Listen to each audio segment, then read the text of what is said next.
Stéphanie Pellapra, vous êtes fondatrice de Restopolitan, une société que vous avez créée en 2006.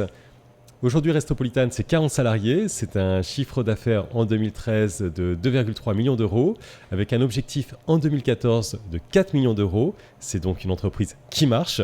Pourtant, en février 2011, vous avez failli déposer le bilan et vous avez dû opérer un changement radical de stratégie pour rebondir et sauver votre entreprise. Alors, créer votre entreprise, c'est un souhait, c'est une envie que vous avez eue très jeune, puisque vous avez créé Restopolitan quasiment en sortant de votre école de commerce, le SCE. Alors en effet, quand j'ai terminé mon école de commerce, c'était en 2005-2006, chercher un job me paraissait être le bout du monde. Je ne savais même pas par où commencer, j'avais pas de piston. Et donc je me suis dit, finalement le plus simple, je pense que ça va être de créer ma propre boîte. Alors je pensais que ça allait être beaucoup plus, beaucoup plus cool, mais au final, voilà, 8 ans plus tard, on y est encore avec autant de plaisir. Mais c'est plus en me disant, voilà, j'ai une vraie âme d'entrepreneuse et il y a plein de manières différentes d'entreprendre. Et au final, je vais créer mon propre job. Alors justement, votre histoire a commencé à New York, où vous êtes parti pendant 1 an après votre école de commerce.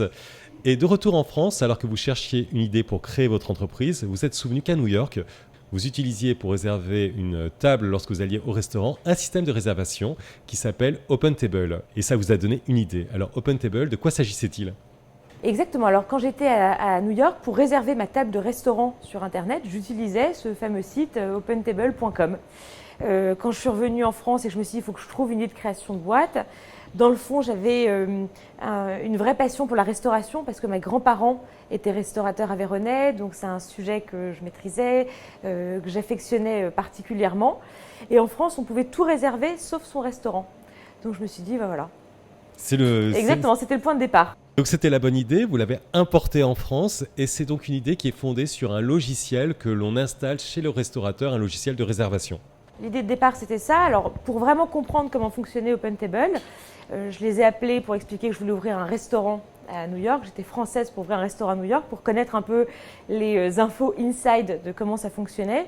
Et en effet, le principe est le suivant. C'est un logiciel installé chez le restaurateur, ce qu'on appelle un cahier de réservation électronique, donc qui va remplacer le papier crayon, couplé à un site internet pour que les gens puissent réserver en temps réel.